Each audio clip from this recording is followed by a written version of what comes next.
Na língua africana iorubá, a palavra agô significa um pedido de licença, uma permissão para poder falar e entrar em algum lugar. É com o pedido de agô que pedimos licença para apresentar esse trabalho de fôlego, de mostrar que em Ponta Grossa não só existe, como também resiste, inúmeras manifestações religiosas da Umbanda e do Candomblé. Sim, existe.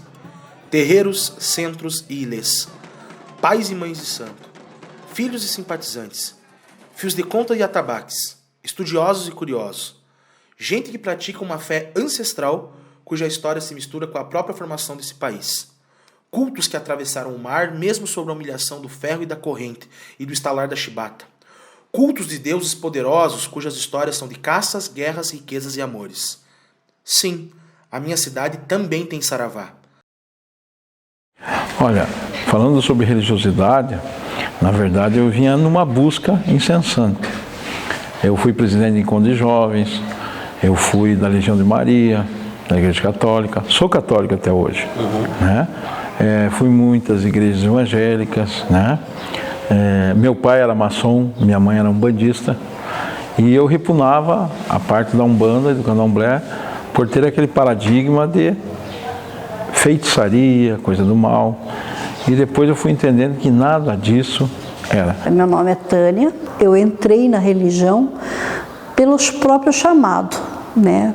Digamos assim, eu sofri muito com problemas de, como os padres diziam, dupla personalidade, e sempre incorporavam e acharam que era louca. Fui internada em Franco de Rocha, em um monte de lugar no tempo que existia, pela própria perseguição, porque minha mãe era católica, minha avó era católica, apostólica romana, e eles não aceitavam esse tipo de mediunidade, né?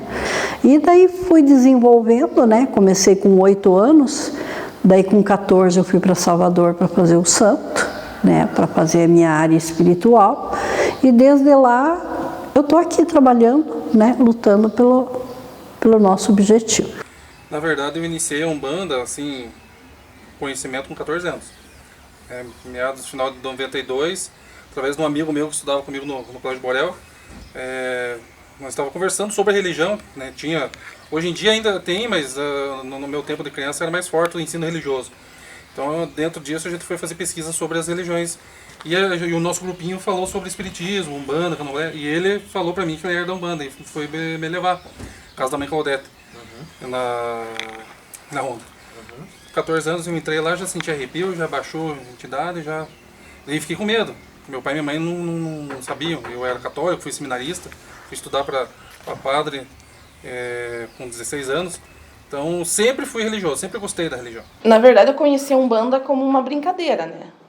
Há 16 anos, eu tinha 16 anos, eu gostava muito de brincar de faz de conta. E acabei entrando na religião, saí da religião, né? Não fiquei 100% todos esses anos na Umbanda, né? Iniciei com 16 anos, com o pai Carlos de Ogum, onde eu saí em sala pública como sacerdotisa, né? Mas, nesse meio tempo, fui uma filha de santo que dei trabalho para ele, fui rebelde, fui evangélica, né? Então eu não aceitava, eu achava que era coisa, né? Que a gente vê, a gente escuta, né? Eu achava, não, tô ficando louca, isso daí só pode ser coisa do demônio mesmo, é demônio, isso e aquilo. E com 18 anos, final dos 17, 18 anos, eu voltei e terminei tudo. Então a Umbanda pra mim é minha vida, é meu chão, né? E com a minha mãe, assim, ela sempre trazia a gente no terreiro, né? E com o decorrer do tempo que eu vim crescendo, eu sempre participava, ficava na roda, vestida de branco, sempre, né? Saia, pano da costa e pano de cabeça.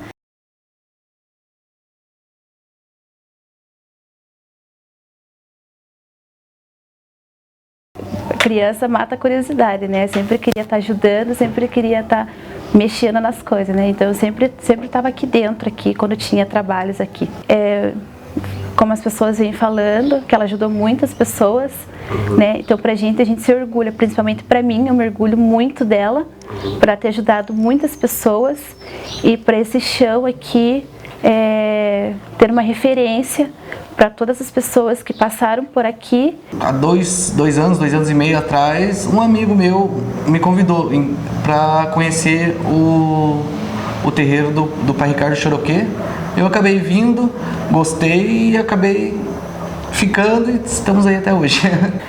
A Umbanda, a minha mãe, que já é falecida, ela era mãe de santo de Umbanda. Só que eu não era da Umbanda. Eu nem aceitava a Umbanda. Não. Aí ela faleceu em junho. De repente, em dezembro, em novembro, eu estava casada com o Ricardo, que é pai de santo de Umbanda. E você não gostava da Umbanda? Não. Aí eu fui me adaptando e fui gostando com o tempo. Só que para o candomblé eu demorei 15 anos para entrar.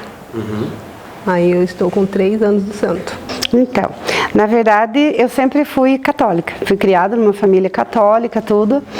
E aos 43 anos eu mudei a minha religião, eu escolhi. No começo foi um pouco por curiosidade, porque eu queria conhecer. Depois que eu entrei, nunca mais consegui sair. Eu entrei na Umbanda, comecei na Umbanda, fazem 19 anos já. E aqui na casa do Pai Ricardo eu já estou há 15 anos. E eu me encontrei, porque eu sempre penso assim que a minha religião tem que me trazer a paz. Se ela não me trouxe a paz é porque eu estou numa religião errada. Então eu preciso estar aqui por mim. E eu me sinto muito em paz na presença do Orixá. Então, o meu pai já tocava Umbanda antes de eu nascer. Só que para mim se encontrar na religião demorou 10 anos. Então eu entrei com 10 anos na religião, faz pouco tempo. Umbanda ainda eu nunca tinha me encontrado, mas quando eu conheci o candomblé em si, eu me apaixonei. Já fui muitas vezes em igreja, meus amigos até já me levaram, mas realmente eu descobri que eu gostava do candomblé. Já li histórias sobre islamismo, budismo, hinduísmo, encantei com elas, mas nem tanto quanto o candomblé. O primeiro contato vem, acho que de atrás já, minhas avós, por parte de pai, são da religião. Por parte de mãe, minha mãe tinha um terreiro. A minha avó também, por parte de pai, já tinha vínculo com a religião, então vem de trás já. E meu pai, ele começou com um barracão, eu sempre me interessei, gostei sempre. Somos em 4 irmãs, então eu sempre fui a primeira a entrar na religião. Entrei com 8 anos de idade, sempre me envolvi com aquilo, sempre gostei, sempre achei algo incrível assim. A primeira vez o meu pai me convidou, daí ele me levou pra cá, daí eu tava vendo os ogãs tocando, as entidades ali e tal, a primeira vez foi na Umbanda. Daí eu acabei que me se interessando, tipo, amor à primeira vista, sabe? Agô. O culto do candomblé aos orixás e também as entidades de Umbanda representam ao Brasil mais que manifestações religiosas. Fazem parte da nossa cultura como fator elementar da construção de uma parte importante da identidade nacional. Africanos e descendentes que trouxeram para esse lado do Atlântico toda a sua exuberância, também suas culturas, ritos, visões de mundo. Reduzir a identidade negra apenas à força do trabalho do cativeiro e da infame escravidão é, na verdade, reduzir a nossa história ao esquecimento. O culto aos orixás, muitas vezes, foi a força vital da resistência. Foi a crença que tudo pode ser melhor. Foi o orgulho de quem bate no peito em nome de seus deuses e deusas, com bravura, coragem e fé. A gente se limita nas entregas, nada mais vai pela natureza, né, com pratos, garrafas e coisas, aquelas quebração que eles fazem. Não, a gente a parte da liderança na natureza. Vamos respeitar a natureza para que elas possam nos devolver muito mais. Tem que fazer a entrega encruzilhada? Tem que. Mas a gente faz, seja para caboclo, seja até para Exu e Pombogira. A gente faz, coloca tudo na folha de bananeira ali, pede licença, sauda as encruzilhadas, pede licença a algum megê, né? Que primeiro algum é o senhor das estradas, né? Pede licença a algum, pede licença ao povo da rua, arreia ali, tem que colocar uma bebida de álcool, no copo descartável e de preferência em coitezinho de coco. Mas em coitézinho de coco vai que alguém pega e quebra e fica com uma ponta aguda e se machuca. Então vai tudo no copinho descartável, a gente coloca um pouquinho ali, faz um círculo ali com marafinho ali, com a bebida ali, entrega e sai sem olhar para trás e com a consciência limpa. A literatura umbandista nos mostra que pequenas doses de álcool faz com que libere esse chakra. Você não pode perder a consciência, não pode ficar embriagado, né, com pequenas doses. E isso se torna místico na mão, que então você está com algum problema de estômago, alguma coisa, o preto velho ou o caboclo te dá um golinho, você vai lá e toma, então isso daí na mão dele se torna um remédio.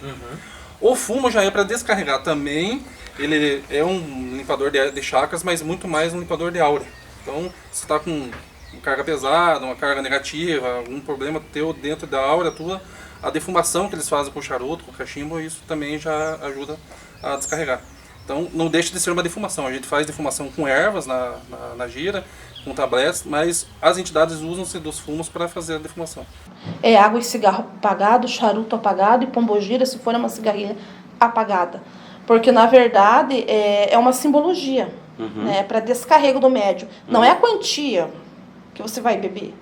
Tranca a rua bem, ele toma eu não gosto, mas ele toma um dedinho de uísque. A minha pombagira, Maria Padilha, ela toma champanhe, eu gosto de champanhe. E a bebida preferida dela é aquele martini rosé, né? Então ela toma, né? Mas é pouca coisa. Tomou, me descarregou, né? A fumaça, quando fuma, um Exu fuma, uma pombagira fuma, é o cigarro, é a fumaça que eles soltam, que eles estão tirando, que eles estão limpando. No candomblé, a música de Oxalá, que é assim: Onissa Aure Aulaxé Onissa Aure Oberi Oman Onissa Aure. E uma história mítica do orixá que eu acho muito bonita é o Baloê, que todo mundo, né, fala por que ele se cobre de palha, né? O Baloê e o Mulu, por que ele se cobre de palha? Porque ele nasceu muito feio, cheio de ferida, muito machucado. E ele foi rejeitado por Nanã, que é a mãe dele. E Iemanjá adotou ele, né? E numa das festas que os orixás faziam lá no mundo deles, tava lá o Ogum, Yansan, todo mundo bonito lá dançando, e ele tava por baixo das matas, assim, de vergonha, olhando, sabe? E Yansan pediu para ele entrar. E ele falou que não queria porque ele era velho, feio, né? Ele era muito feio. Daí Yansan, com os ventos, aquela senhora dos ventos, né? Com os ventos dela, levantou a palha do Baloê e todas as feridas saiu pipoca. Por isso que a comida como eu falo, começa a me arrepiar. A comida do Mulu é a pipoca. Todas as filhas dele estouraram em pipoca. Então tem Intã, que a gente fala na história, dentro do candomblé e da Umbanda, que quando vai fazer algum toque para o Mulu, tem que ter Yansan junto, tem que ter Iemanjá junto, que é esse eu achei isso muito bonito, né? Que Yansan, todo mundo fala, né? Ela também é briguenta, ela é barraqueira, ela é isso. Mas ela tocou o coração dela, veio ele lá, escondido, só olhando a festa, com vergonha de entrar, e chamou ele para dentro, e o vento dela estourou todas as pipocas. Olha, ela é esperta. Tanto é que até teve até eu fiquei assim, mãe do céu, não sabia que isso era assim. Eu fui num rum de Oiá, onde Oiá dançou com Xangô, onde Oiá dançou com Ogum, porque é danada, e ela passa, a gente pega um pouco disso dela. Yansan foi mulher de Ogum e aprendeu a guerrear. Yansan foi mulher de Xangô e ele deu o poder do raio. Yansan foi pro lado de Oxóssi e ele ensinou ela a caçar. Yansan foi pro lado, ela só não foi pro lado de Oxalá, né? Mas ela teve com o Baloaê que deu o poder do Zegum para ela, né? Que tanto é que quando eu vou pro cemitério a gente pede licença, minha mãe Yansan, né? Então, Yansan, ela é danada. A gente aprende muito dessa astúcia, que a mulher, na verdade, ela tem que ter esse jogo de cintura, né? Na honestidade, ela tem que saber ir para todos os lados. A primeira coisa que falam, o filho do Ogum é nervoso, é brigão. Claro que a gente evolui, né? Eu quando era mais novo, até como eu falei, a gente era envolvido em artes marciais e era mais brigão. Hoje em dia a gente procura mais resolver na palavra, tudo mais. O nervo, o corpo esquenta é uma característica. A fidelidade, filho do Ogum, muito fiel. Se você falar assim pra mim, olha, pai, agora eu vou começar a seguir aqui o teu terreiro, pode ter certeza que o que você precisar de mim, você vai ter. Então é muito, muito fiel, filho do Ogum. Solidário. Ele é às vezes até um pouco bobo, porque ele acredita muito nas pessoas. O filho do Ogum acredita muito nas pessoas, mas o defeito é que se você pisar na bola, tá aí. Não que vai ter guerra, briga, mas a guerra pode ser de várias maneiras, né? Você não tem mais aquela amizade, você não tem mais aquele companheirismo, você realmente perdeu uma pessoa. Através deles, né? Pela humildade, eu comecei de baixo, né? Preto Velho me ajudou a caminhar, né?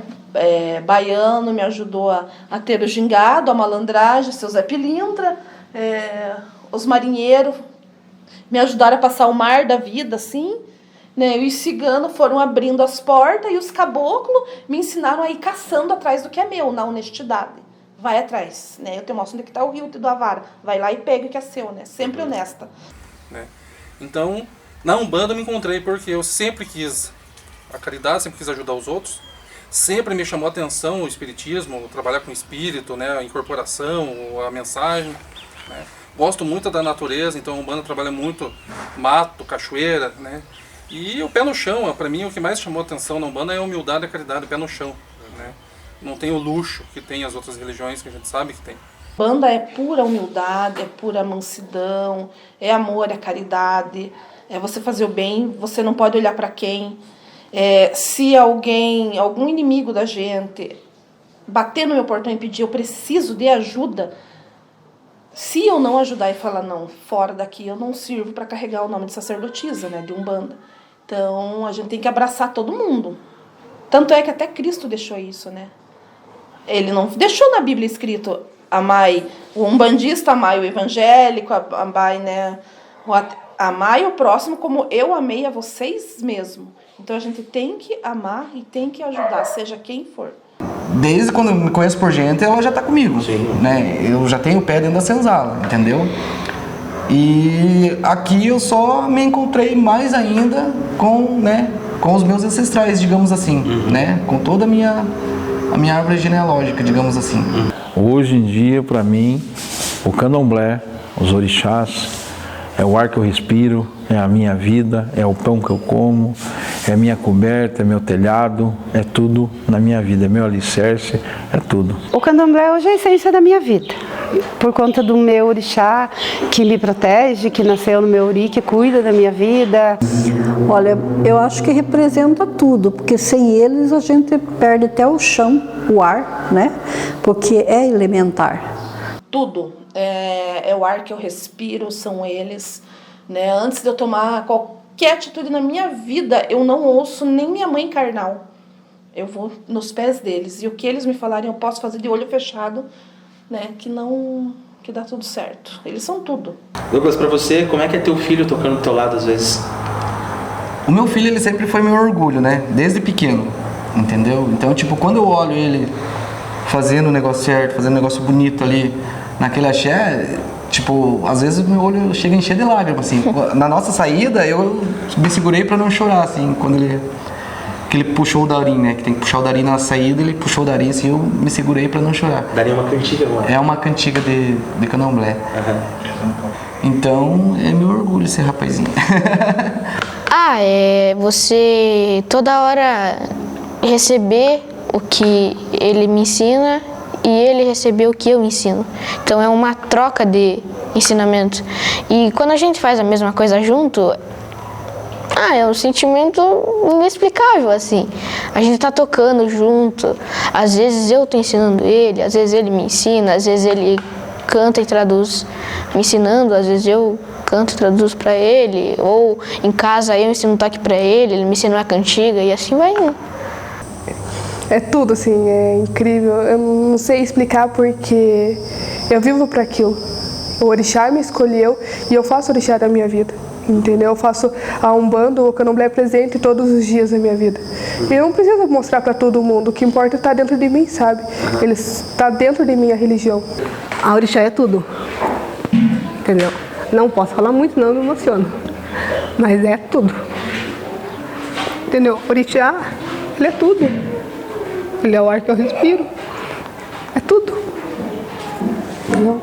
Porque toda vez que a gente define um lugar, Ponta Grossa é conservador, Ponta Grossa não é conservadora, a gente está fazendo o quê? A gente está criando uma espécie de uma nuvem de fumaça sobre uma realidade que é muito mais diversa. Não só do ponto de vista cultural, mas também histórico também, né? né? Então, eu imagino que essa questão ela precisa ser sempre muito enfatizada, porque acreditar que Ponta Grossa é conservadora, é uma maneira muito empobrecedora de perceber que nós temos uma cidade viva, contraditória, cheia de conflitos, cheia de problemas, de carência, de desigualdade, de diferenças, mas ao mesmo tempo como essa cidade pulsa. Então qualquer tipo de conceituação simplificadora que a gente usar para dar conta de explicar Ponta Grossa vai ser sempre muito redutiva, né? Você já imaginou não poder expressar sua cultura livremente? Você já imaginou se durante 300 anos seu povo e sua religião fossem considerados errados perante os olhos normativos de uma sociedade? Por que ainda tanto ódio, tanta amargura, tanto preconceito? Por que não o respeito de eu adorar meus deuses e você os seus? O que isso muda? Tem isso, mas parece que vai e volta, a moda da intolerância pega. E esse ano teve muito caso, não só aqui, como no Brasil, a gente acompanha pelas redes sociais, terreiros na Bahia, no Rio de Janeiro, sendo incendiados, sendo depredados. Só que a gente sempre olha com um olhar de alguém que está assistindo as coisas acontecer. E comigo aqui, pessoalmente, esse ano aconteceu, né? A gente nem estava tendo gira, porque normalmente essas coisas acontecem quando está tendo sessão. A pessoa se incomoda com o barulho do tabaco, é uma coisa que ia vir, né? Nós estávamos no feriado do dia 1º de maio, tranquilo, dentro de casa, estava esperando a entrega de um lanche. Escutamos um grito, até eu achei que era o cara procurando, né? Porque aqui é complicado o endereço aqui da minha rua. Olhamos pela janela, nós morávamos lá ainda, junto com o terreiro, não tinha nada. Isso era umas 7 e pouco da noite. 9 e pouco começou. Grito e pedra, e grito e pedra. Daí minha esposa, minhas 3 filhas e uma filha de santo que estava posando aqui. E começaram a ficar nervosos, tudo. Daí eu olhei pela janela, que agora é a porta do terreiro, dava bem certinho no muro. 5 rapazes, bem agressivos, e aparentemente estavam feito de álcool, de droga. Começaram a dar chute, e antigamente era um muro para fabricar igual esse aqui. E até que eles conseguiram derrubar, caiu tudo o muro, o portão e tudo. Mas, quando a gente faz as coisas com firmeza, faz as coisas com fé, com a graça de Deus e dos meus orixás, tem minhas firmezas ali que vocês viram, eles vieram até onde eles estão aqui, e voltavam. Porque se eles quisessem ir lá pro fundo, eles podiam quebrar todos os vidros e entrar lá dentro. Alguma coisa, e eu tenho certeza que foi meus Exus que seguraram eles. Mas aqui, quando a gente se mudou para cá, teve que trocar telhado, porque furaram tudo o telhado. Só que casa de axé, o nome já diz, né? Aí o muro agora está 2 vezes maior do que estava e está bem mais protegido.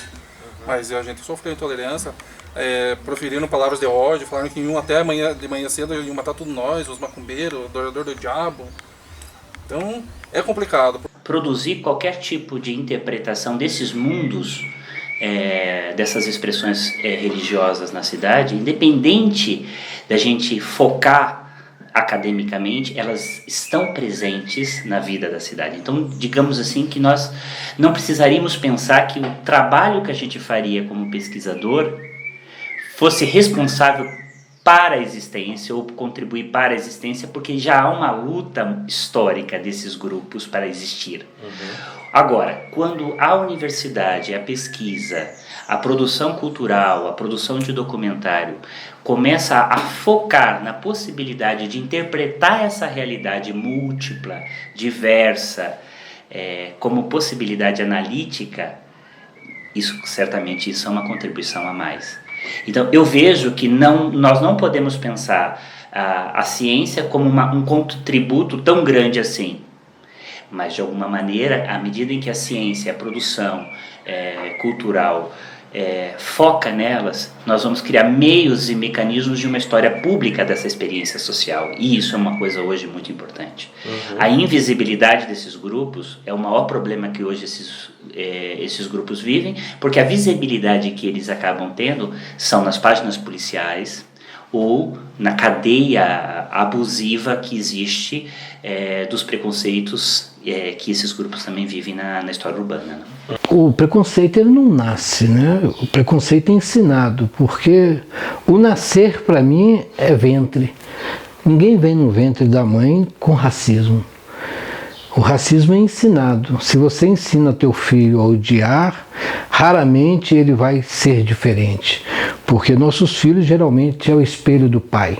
Já falou com os amiguinhos alguma coisa nesse sentido que você é da banda Candomblé ou não? Como é que funciona isso? Sim, eu já falei, e eles aceitaram porque somos amigos, eles estudaram, respeitaram. A única vez que eu sofri foi por um amigo, na verdade não é tão amigo assim hoje, mas ele falou que é só o Brian falar alguma coisa que acontece porque ele é macumbeiro, essas coisas e tal. Daí eu acabei falando pra diretoria, resolveram, e a única coisa que eu falei pra ele, viu, eu respeito a sua religião. Daí respeita a minha. Porque as pessoas não nascem com preconceito.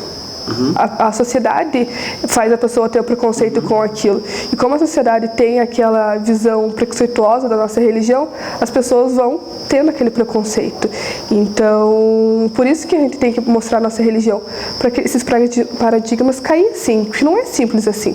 Entendeu? Você tem que mostrar que é do mal. Não, não é do mal. As pessoas que lá de fora que tem o mal e trazem pra gente. Então a gente tem que mostrar essa parte. Olha, eu já passei muito. Se eu for falar assim, nós vamos ficar um mês aqui conversando. Mas várias, principalmente de igrejas evangélicas, querer que eu conheça a Deus, que eu conheça Jesus, como a mesma conversa, a mesma bobeira, como que a gente adorasse outro Deus, que é negro, não tem nada a ver com coisas ruins, a gente pratica o bem, a gente ama nosso semelhante, ama nosso próximo. Eu não posso chamar isso de intolerância. Eu não posso chamar isso de fragmento de intolerância. Eu posso chamar de racismo. Você tem que compreender o outro pela sua essência, pela sua capacidade, pela tua relação de humildade, pela tua relação religiosa, que para mim a religiosidade é uma coisa muito sobrenatural, íntima tua. Você escolhe, você faz e você quer. E o outro tem que respeitar e aceitar a sua vontade. O meu sobrenome é de negro, entendeu? Porque o meu nome é Douglas Xavier de Assis.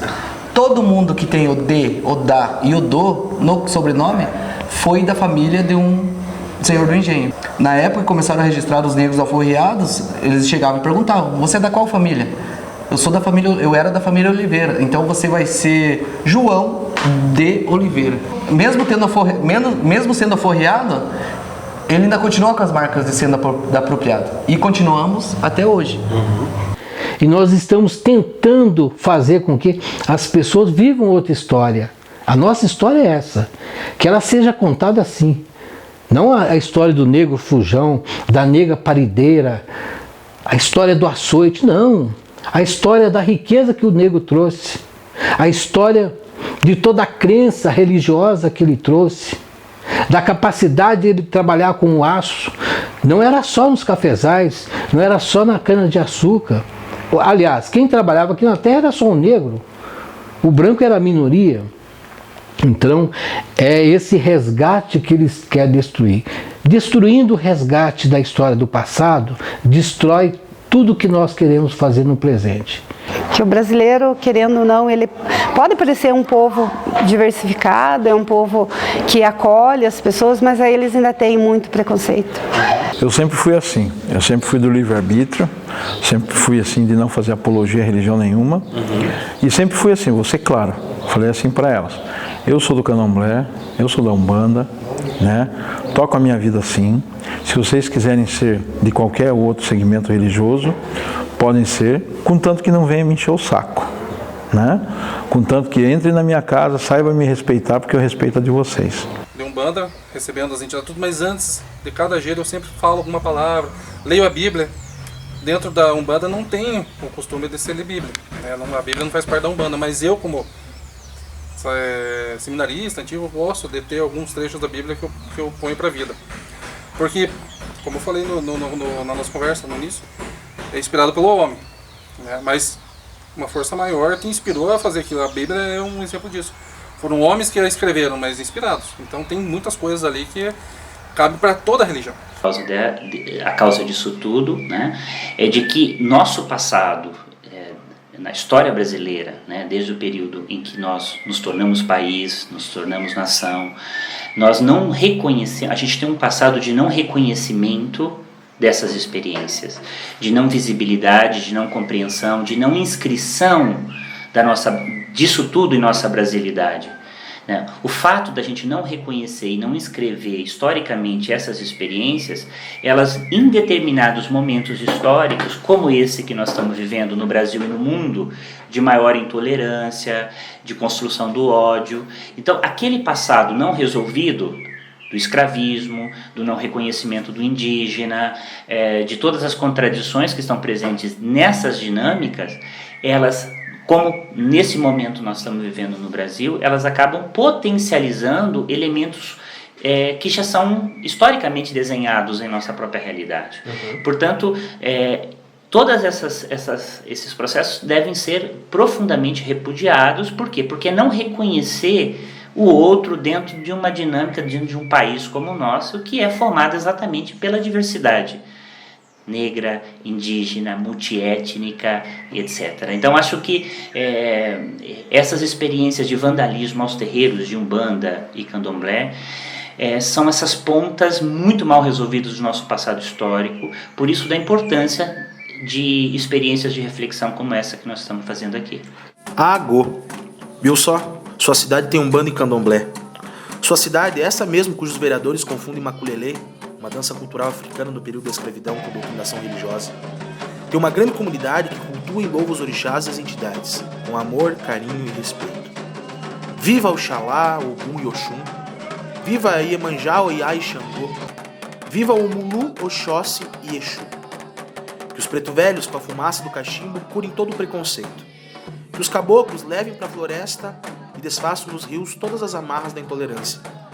Que o Exu Tranca-Rua abra os caminhos e a mente de uma sociedade que, ao chegar na encruzilhada, vê apenas confusão e não uma oportunidade de abrir novos caminhos do respeito, da fraternidade e especialmente da liberdade de praticar sua religião e também sua cultura. Que os tambores, agogôs e atabaques ressoem por muito tempo por essas bandas. Bandas de Candomblé e bandas de Umbandas. Agô.